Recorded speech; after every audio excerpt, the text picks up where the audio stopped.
Welcome into the Ostrom Avenue podcast. We're back after a little Thanksgiving break and a lot to cover today as Syracuse men's and women's basketball have really gone on a tear and changed the fortune of their seasons. It didn't look good at all for the men's team after not a disaster in Las Vegas, but a disappointment in Las Vegas. And we usually get Jack's team is playing some really good basketball right now as well. Both teams beat SEC opponents.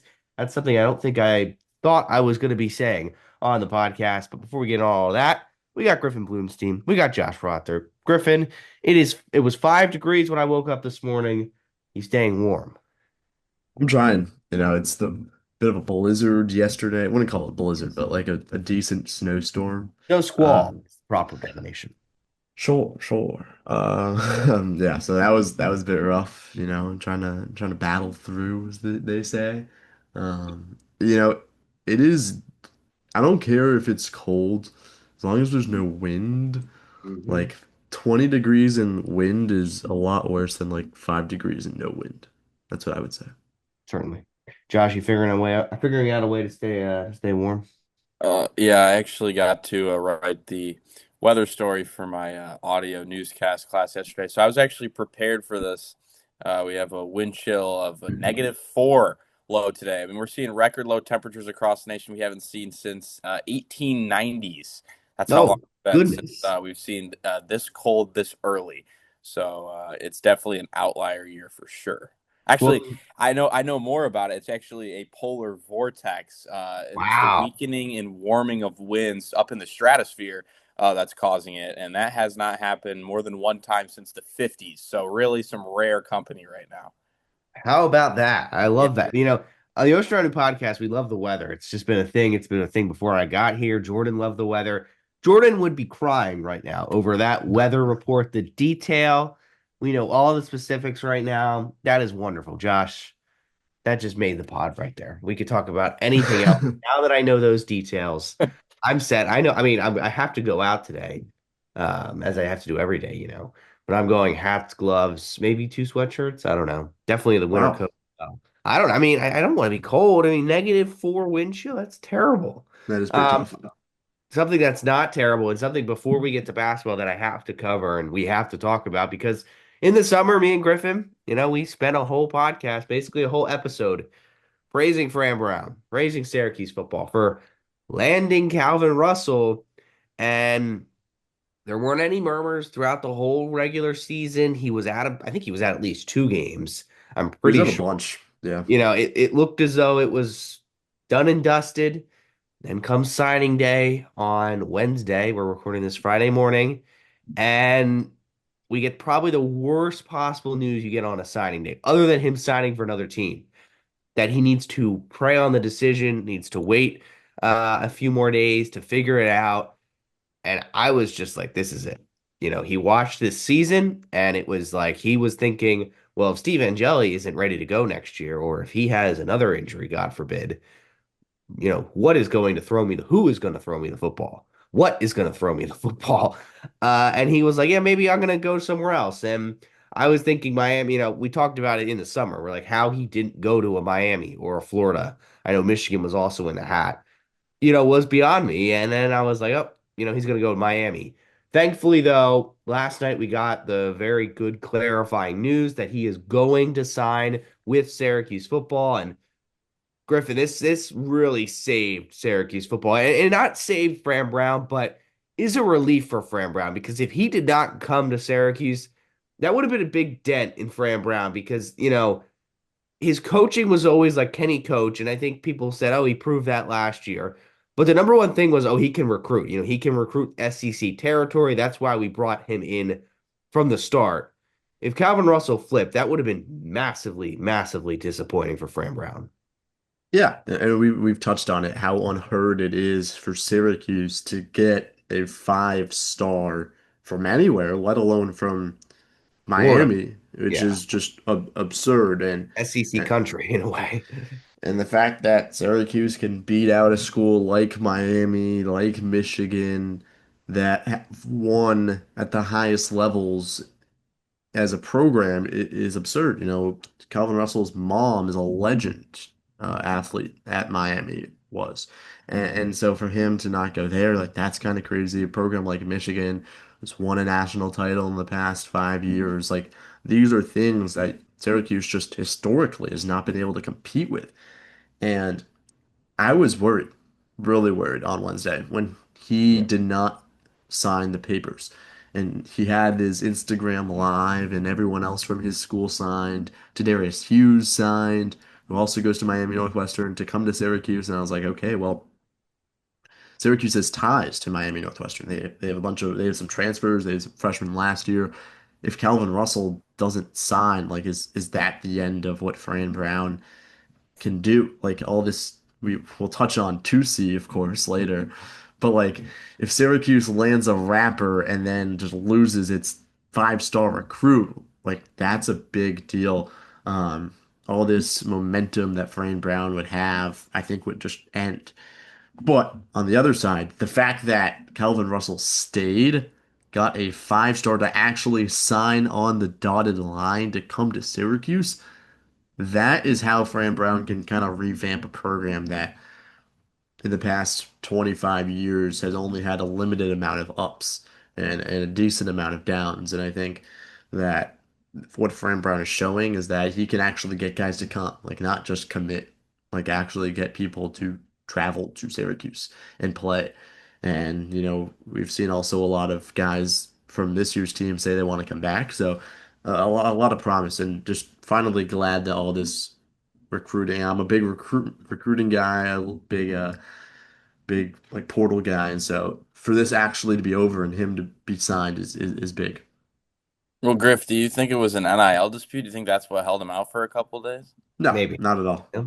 Not at all. I Because I, I I really think there's a possibility he could have, tried to set up a bidding war almost, like try and get Miami to offer him some money and see if Syracuse would match that. I think there's definitely some of that aspect. I'm from Michigan, and it was interesting because I remember his commitment day. There was a lot of Michigan fans. Well, a lot of my friends that were Michigan fans that were texting me, "Oh, Russell's coming to Michigan. It's a done deal." And I had to hear about that, and I was like, I'm convinced Syracuse is going to get him." And when we landed him, it was nice to chirp back at him, and then months of silence. And then all of a sudden, earlier this week, they start chirping again. And it's like, wow, like, is this really going to happen? Is Calvin Russell really going to decommit? I remember his commitment night as well. It was very confusing. There was a lot of reports on X that he had committed, and he said he didn't commit. He was late to his commitment party by, I think, over an hour. I mean, there was just a lot of confusion on that night. And then when he did end up signing, or when he did end up committing back then, that kind of subsided for a little while. I think he had reasonable concern to stay committed with how terrible the offense has been this year. Obviously, he would fit in pretty seamlessly as a five-star wide receiver. I think there would be no questioning what his role would be, but kind of just in general, thinking about where this offense was when he committed versus when he's going to sign is a night and day difference. And I think that was probably the reason that he wasn't 100% sure. Maybe wanted to hammer out those details with Fran Brown that he was going to be a major piece of a good offense. He just probably wanted some assertion that this was going to be the offense that he committed to, and not the one that it looks like when he signed. Certainly, whatever it was that flipped the script for him, thank goodness it happened for a Syracuse perspective. And Griffin, you wanted to touch on. I wasn't even going to touch on it, but we should. The rapper that signed for Syracuse. Have you listened to any of his music? I'm not a big fan, but WER Sports uh, staff members, Nick Evans, he's a big 2C fan. So I've gotten to listen to a little bit of his stuff in the past couple of days, just because Nick's been playing it, but. I really don't know what to think of it. I think that if he's bringing some NIL money to the program, if he's bringing some endorsements, maybe some high energy and vibes, and some big posts that get hundreds of thousands of likes, like his commitment posted, I'm all for it. Don't he's not going to get a scholarship. Hopefully, doesn't Are seem we are like we it. gonna see Steve Angeli dancing in the middle of the Well, locker room while Tusi is singing a song? I mean, he did say he's putting a maybe. pause on his music career to pursue his football aspirations that he is now 7 years removed from. Are Syracuse fans going to get a halftime show like out of this? Is he going to get other rappers to come to the dome? Like, is this a? I don't know. I'm excited. This I could be think big for business. Yeah, multiple faceted signing Mhm. right here. They're Yeah. thinking about the bigger picture, not just on the gridiron. It's like when MLB teams sign like a Shohei Ohtani or a big Japanese star. Like you're getting much more than the player. You're getting the viewership from overseas. You're getting all different angles and media outlets covering Syracuse. Sure. And there was a lot of it. There was a lot of it this week when Tusi signed. I think his post got like 500,000 likes on Instagram or something crazy. So that's some numbies, as Jordan would say. Yeah. Yeah, and that was one that shocked me. I was not the recruiting news I wanted to hear at that point in time, but we got the right news that we wanted. The football season is over. We're done talking about football for a little while. We all need that. Season didn't end well. I didn't even really pay too much attention to that Boston College game, a really meaningless game that had nothing at stake in a season that will be defined by Steve Angeli tearing his Achilles because Syracuse they never won a game after that happened. And either way, it was a hard schedule regardless, but that Achilles tear certainly dictated how the rest of the season played out. It's on to basketball and Syracuse men's basketball. They were in Las Vegas. That trip didn't go as planned. They nearly beat Houston. They probably should have beat Houston if they knocked down free throws. They didn't do that, and really, Houston brought all the momentum down. They kind of hung with Kansas for a bit. And then I got to say, I don't blame Adrian Autry's team for that Iowa State game. You guys can chime on this after we hit on Tennessee, but I think you had no idea you were playing them. How that worked out is beyond me. The tournament has to fix that. You can't just randomly pick teams off of going against your own format to pick a team makes no sense. No time to prepare. And then Iowa State, I think, were upset that they weren't playing a better team and really hammered Syracuse. But that was all washed away because the Orange upset at the time number 13 Tennessee 62 to 60. And really in college basketball, in basketball in general, you can kind of always sense when an upset's going to happen. And this one sure had everything. It just had upset material written all over it right from the start. Really, Syracuse continued to hang around really well. Nate Kings had a fantastic first half. He had 18 points in that first half, or I think maybe he had all 19 of his points All in 19, yeah. all 19 in that first Mhm. half, which is amazing. He was a reason they really hung around on the offensive end. Defensively, Adrian Autry's team has played brilliant, really all season. They haven't skipped a beat defensively, and they continue to show that uh, on Tuesday night as well. And then my guy, William Kyle. I mean, he's been Syracuse's best player all season, I think. Yeah, he can't make a free throw, but he can do just about everything else really, really well. 6 blocks is really impressive for a guy who at UCLA, couldn't crack the rotation, which is really beyond me. It's kind of like, oh, how did this guy not get in the rotation at UCLA? But Fran Brown is certainly utilizing him to his best, and he is really fitting in seamlessly. Give credit to JJ Starling in this Tennessee game too. He was clutch at the end there as well, Griffin. Yeah, I mean, I love what Fran Brown's been doing with with William Kyle. I'm, I'm just making fun of you. You said Oh, Fran. yeah, You said yeah, Fran my Brown. bad. Archie. Right on the It's right on okay. the No, we got. Hey, you said Fran Brown. We got to give Adrian Autry his credit, and yes. I think he deserves a lot. I was a little skeptical on how Syracuse would play coming out of Vegas. Syracuse played 5 really good halves in Vegas. They played well against Houston. Should have won that game. Should have won that game. Kansas, they played well. Kansas was just the better team, and I think pulled away in the end. And there's not really much else to say. And then that first half against Iowa State, Syracuse was within 2 points at halftime. So I think that speaks for itself. The second half was the second half. Um, but like I was like, is this a fluke? Like, is Syracuse just playing because they have energy and they're in Vegas and Carmelo's in attendance? Like, what was going on? And then they show up immediately out of the gates at home against a top 15 team. And that's when I was really like, okay, like this team has something to it. This isn't just a team that played a couple good games and like was okay. Like this is a team that can compete with the top teams in the country. And after Houston, you're like, okay, maybe. But after Tennessee, it's like, yes, yes, they can compete. And they're still missing Downey Freeman, who is even going to add another dynamic. In the past couple of years of this team, they have not started strong. This is a team right now that is showing up to play with that level five energy that Coach Autry's been talking about, with the defensive intensity that the Syracuse program has lacked for the past 4 or 5 years.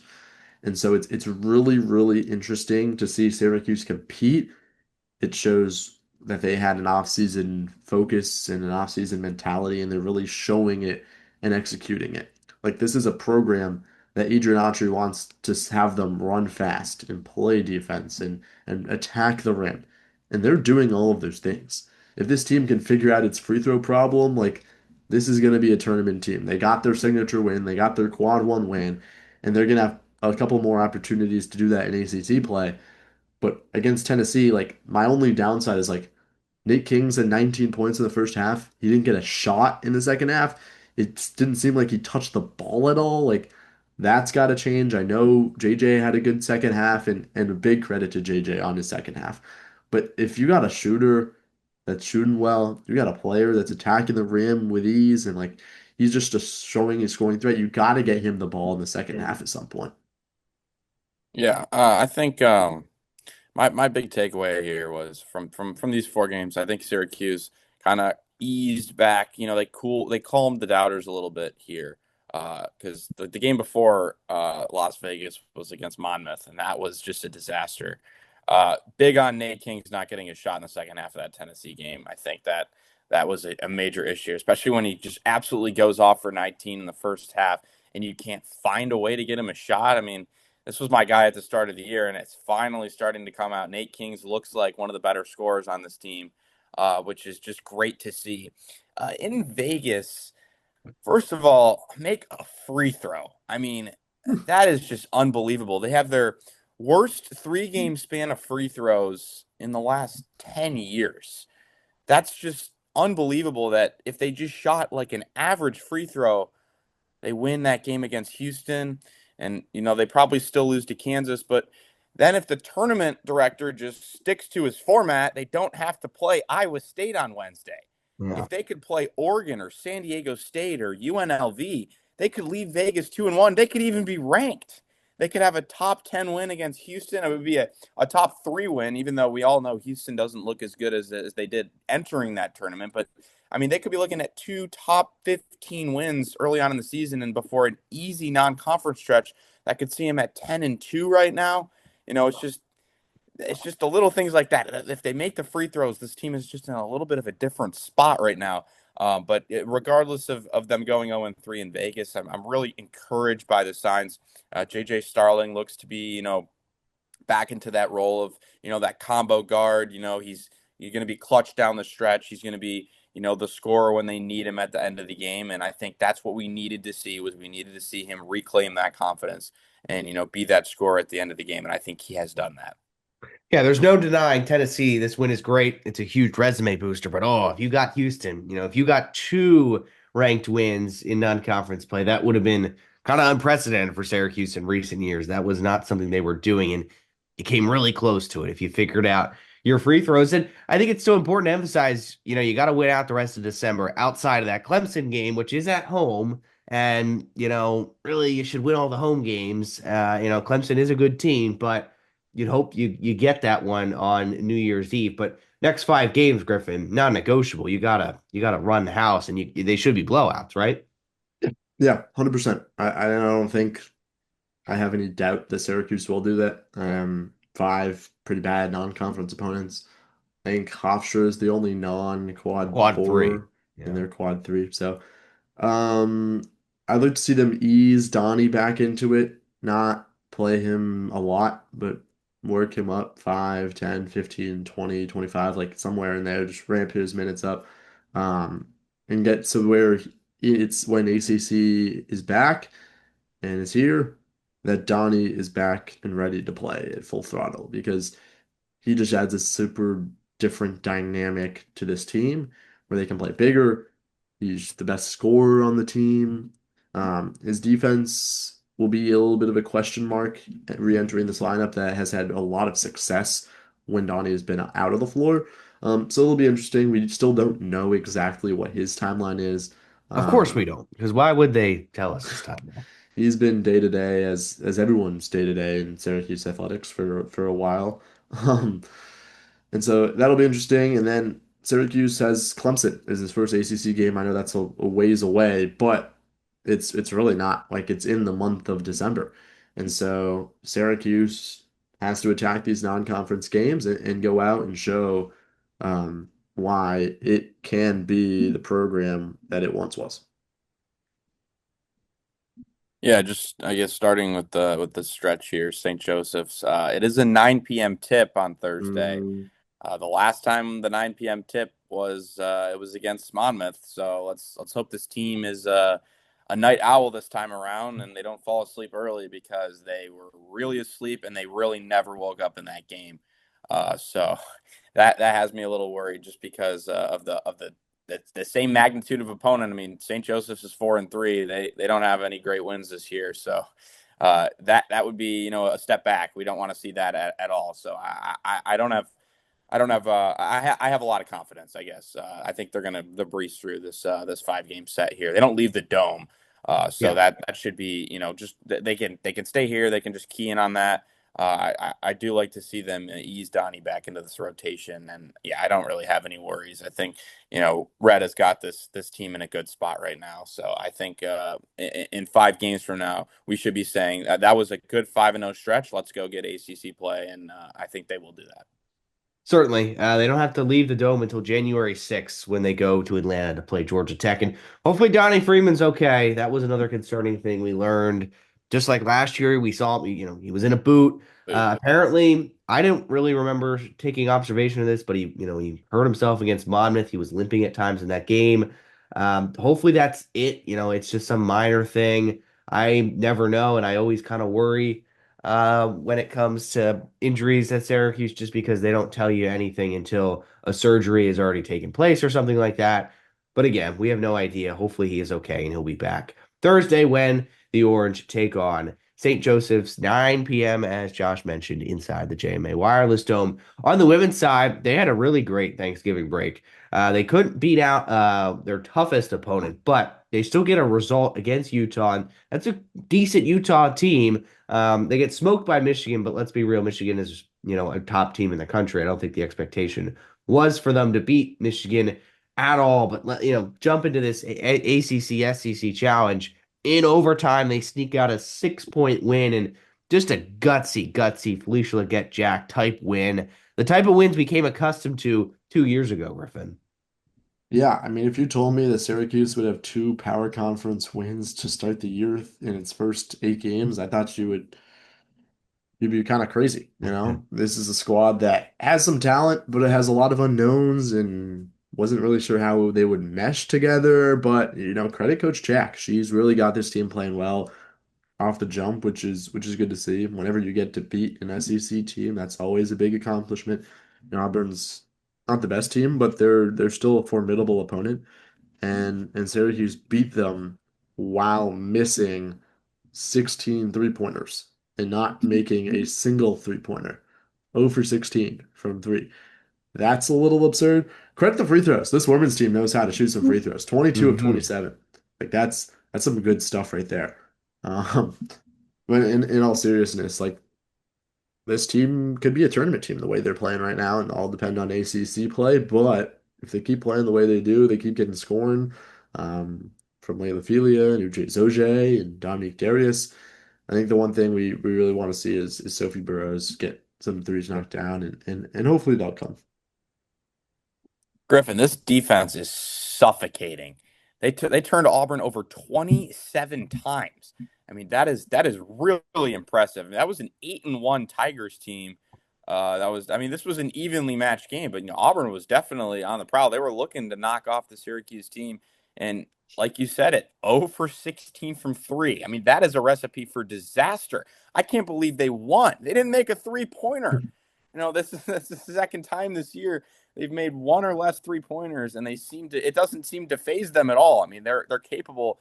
The scorers on this team are capable of getting buckets even when they can't knock down the long ball. I just can't fathom you shoot the ball 16 times from beyond the arc and you don't see one go down and you don't lose any confidence going into overtime there. Layla Filio with a couple clutch buckets, Dominique Darius with a couple clutch buckets.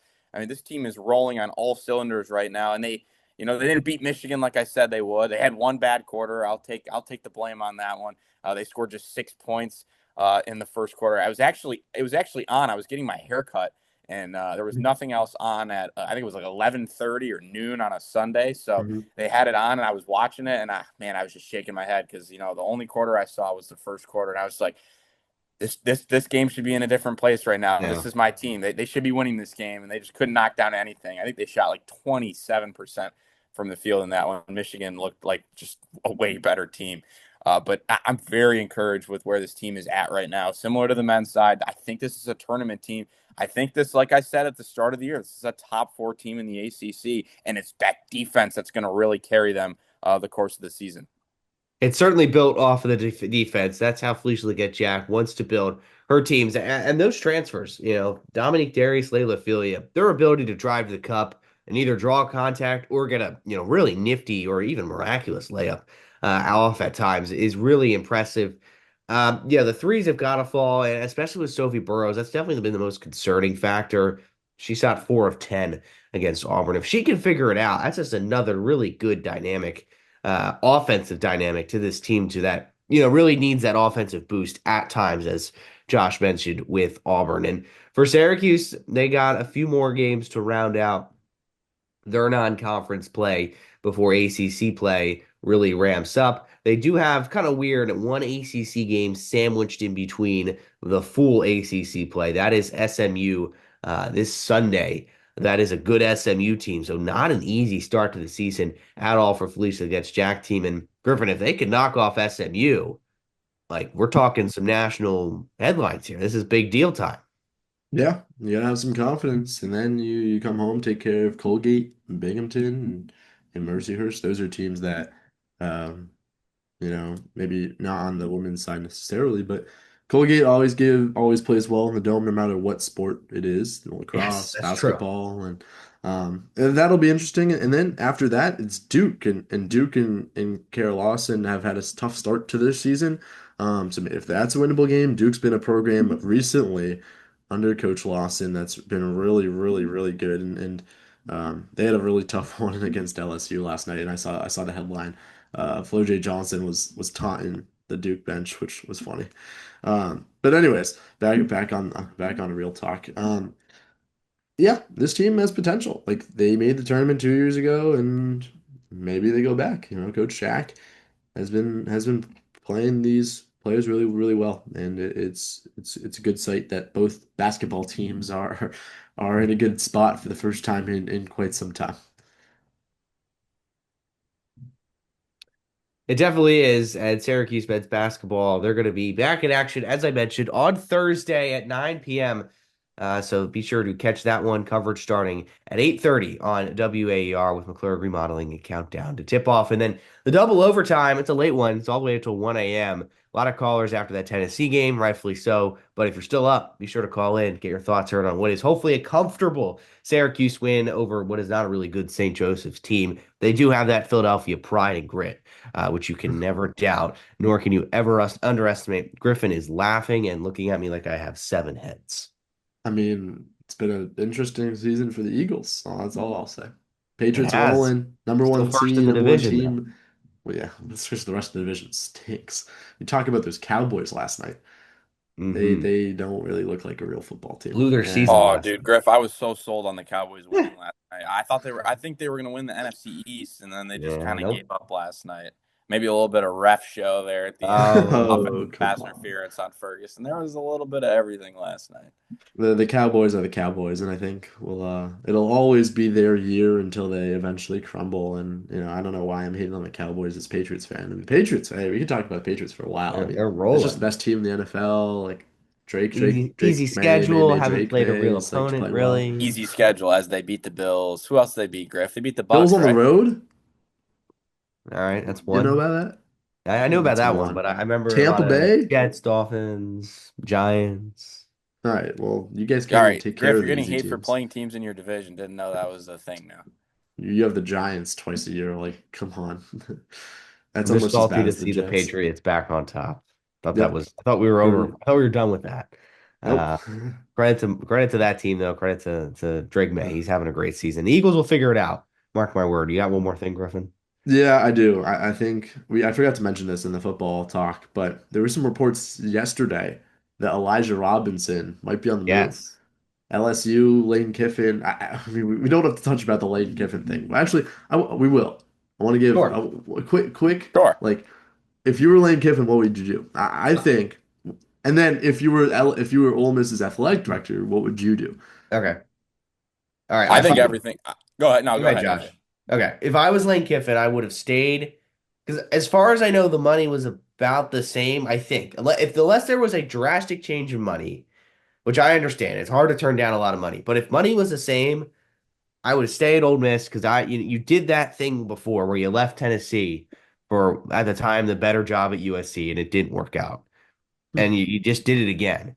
I would have stayed at Ole Miss.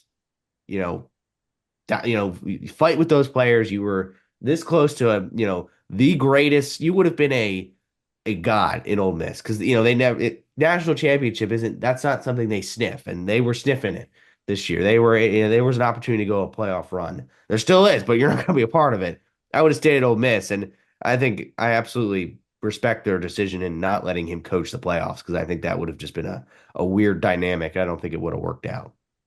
As far as Kiffin, I think making the right decision. Yeah, I think it is the right decision to go to LSU. You're going to have a way easier time recruiting. You're going to have a lot more money. I just think that aspect of it is a big part because I mean, even if Mississippi State isn't a very good football team, you're still sharing that state. LSU is basically all by itself. So I think plus, I mean, this team won a national championship 5 years ago. I mean, you talk about a national brand with head coaches Ed Orgeron and Brian Kelly. I mean, you're joining an elite list of coaches, although Brian Kelly's not a very good coach. You're joining an elite list of names, at least. And I think the money was not substantially higher, but I think he is going to get more money than he did at Ole Miss. The one thing I would change about this whole situation, it was handled awful by, if you want to blame Kiffin, if you want to blame Ole Miss, the whole ultimatum, and we had reporters lining up outside the meeting house, and it was just like, this is way too extra for a coach just changing schools. I mean, is Lane Kiffin that big of a name that we need to be like on a 24/7 watch party to see where he goes? I mean, this is not Nick Saban. This is not Kirby Smart. Like, this is Lane Kiffin. Like, this guy has a couple good jobs in his career, but the blowout the media did over this whole thing was just so far overblown. And I do think, to circle back, Ole Miss, right decision to not let him coach. I mean, you have players coming out and quoting his tweet saying that that's not what he told them, the players wanted him to come back and coach, players saying that he don't want him to come back and coach. I mean, there's just a dramatic aspect that, Ole Miss kind of nipped the bud here and said, we're good. We'll let the assistants, the coordinators take it from here. And, it's not going to matter at the end of the day because, Ole Miss is not going to win the national championship. So it was a good run, but yeah, not enough steam power there. I disagree with you on the fact that Lane Kiffin's not a big name. He's a pretty big name, and I think he has thing. I don't think it's about Lane Kiffin though. I think it's just about that Ole Miss is a program that's not usually in, I guess, the new playoff, but Yeah. in a contention to win a national championship. And who knows, the way they were playing, that they could maybe hang with the big boys. And I think that's just the reason why it got so much national attention. And Lane Kiffin's obviously a character, as we know from his Tennessee and Raiders and USC Yeah. days. And um, I agree. I think he made the right decision for himself. Like, I think it sucks that that's the right decision. I wish like the right decision was to stay with Ole Miss, but I also agree, like, Ole Miss, the athletic director, hey, if you want to leave, get out of here. Like, Yeah. fine. So anyway, back to Elijah Robinson. Obviously, he got demoted on Tuesday to co-defensive coordinator, defensive line coach. Not going to be calling plays next year, regardless um, of if he decides to stay at Syracuse. And then, there's some reports that, like, hey, Lane Kiffin, he's calling Elijah Robinson's name. He was obviously the associate head coach at Texas A&M. He was the interim head coach at Texas A&M when Jimbo Fisher got booted out of there. And so, like, it'll be interesting. Like, defensive line coach at LSU, it's a good job. Is it a step down? Is it a step up? I think it might be a little lateral move from calling plays at Syracuse, but now he's not going to call plays anymore, so might as well go take that LSU job. Really good recruiter. So that could really shake up the defense and see if maybe some Syracuse guys follow him to LSU if he does decide to leave. That'll be interesting. Yeah. Another point, I do think it's just another message at college football and the NCAA, change the system. Why does recruiting signing day have to be before the postseason begins? If you push that back, Lane Kiffin is maybe still at Ole Miss and he doesn't need to take that LSU job right away. He could wait on him because he isn't jeopardizing anything. But unfortunately, the way things are set up with the portal and recruiting, it's happening during the season, and you saw that with Syracuse all season long. There were so many games where the field was littered with recruits and whatnot, and that is just a dynamic that college football has and college athletics has that professional sports doesn't. You would never see this in a professional landscape, but you see it in college. It was certainly an interesting saga, and there will be more coaching changes, I think, for Syracuse football down the line. We'll have all that covered on the Ostrom Avenue podcast, as I mentioned. St. Joseph's for men's basketball, 8:30 WAR's coverage starts, double overtime all the way until 1 a.m. We'll be back after that game, maybe with a fun guest to talk to as well. And, we'll have you covered through the rest of basketball season, giving you those football updates as well. But things are on the up and up in Syracuse with what looks to be really strong men's and women's basketball teams. Be sure to stay here on the Ostrom Avenue podcast for all the information and more. That'll do it for me, Griffin, and Josh. Thanks for listening. Be sure to listen to previous episodes wherever you get your podcast or at WAER.org. That'll do it. Thanks for listening.